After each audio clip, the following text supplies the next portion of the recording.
I'm Brittany Lewis with Forbes Breaking News. The House Judiciary Committee held an emergency markup Thursday on the Protecting Our Kids Act. Congressman Jamie Raskin pushed back on Republicans who don't support gun reform measures on high-capacity magazines. The Maryland Democrat argued that when it comes to high-capacity magazines, quote, you need them only if you want to use a weapon as a killing machine. This emergency meeting comes as the U.S. has tallied over 200 mass shootings so far this year, according to the Gun Violence Archive. This follows a 2-year increase in the number of shootings nationwide. Here's more from Congressman Raskin.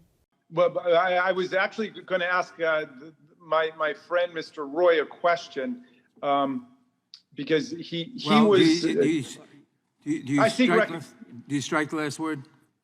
I move to strike the last word. Gentleman is recognized. This is a really critical debate we're having right now because I understood my colleagues to be saying, well, they couldn't support legislation against high-capacity magazines. These magazines were used both in Buffalo and Uvalde to dramatically increase the scope of the carnage. And so a number of states, including my state, have said, well, you don't need high-capacity magazines for hunting.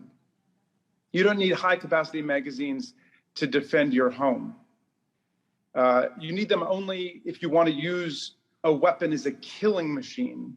And I don't know whether any of our colleagues want to suggest some perfectly lawful, safe, and constitutional way that somebody can use high-capacity magazines that would justify the mass murderers in Buffalo and Uvalde getting a hold of them. But in any event, they say they oppose any limits on that because that would violate the Second Amendment, even though the Supreme Court was perfectly clear in the Heller decision that the Second Amendment protects the right to have rifles for hunting and recreation. I concede that. I embrace that. That's fine. It protects the right of people to use weapons for self-defense in the home, the Supreme Court said in the Heller decision. Maybe someplace else as well. But it doesn't protect your right to have machine guns or tanks or nuclear weapons or semi-automatic weapons of war.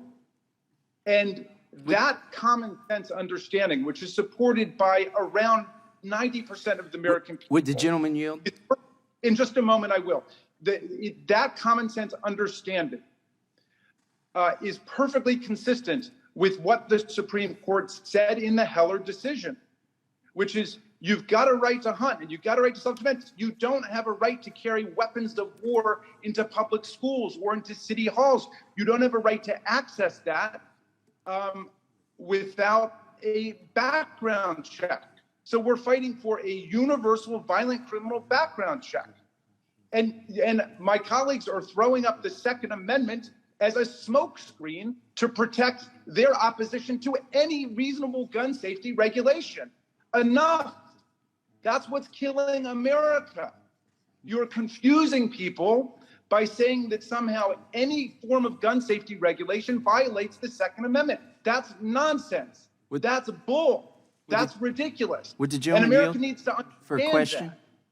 So, no, in just a moment, I want to get back to the red flag laws. So our colleagues say, well, no, we're not going to get rid of high-capacity magazines. And they want weapons of war to be purchased by 18-year-olds, which is another notion rejected by the vast majority of the American people. But they say, no, you've got to leave the guns alone. The Second Amendment protects the guns. You've got to go after the people.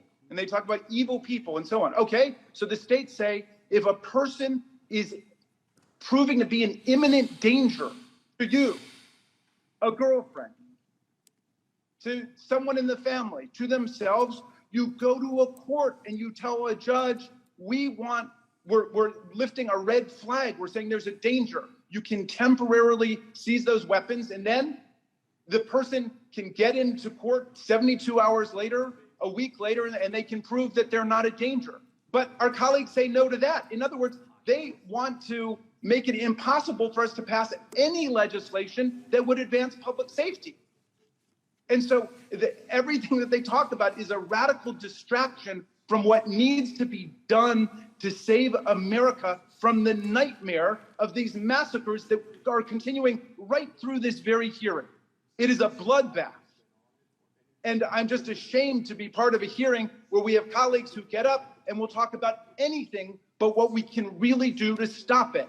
We need a universal violent criminal background check. We've got to get rid of the high-capacity magazines. Our two biggest recent massacres were of 18-year-olds who got an AR-15 and went and engaged in mass murder of children, or shoppers in a supermarket, and they want to continue to allow 18-year-olds to go out and buy an AR-15. That is not a serious approach to public policy or public safety, and you are not demonstrating a serious understanding of what the Supreme Court has said about the Second Amendment. And I wish that you would stop trying to deceive people about what the Second Amendment says. And if we need to do a tutorial on Heller, let's do a tutorial on Heller. But anytime we have any Can we get a reasonable gun tutorial on safety- due process? The gentleman has the Yes, time, and his yes. time, gentleman's time has expired, in fact. For what purpose I'm does happy- Mr. Biggs seek recognition?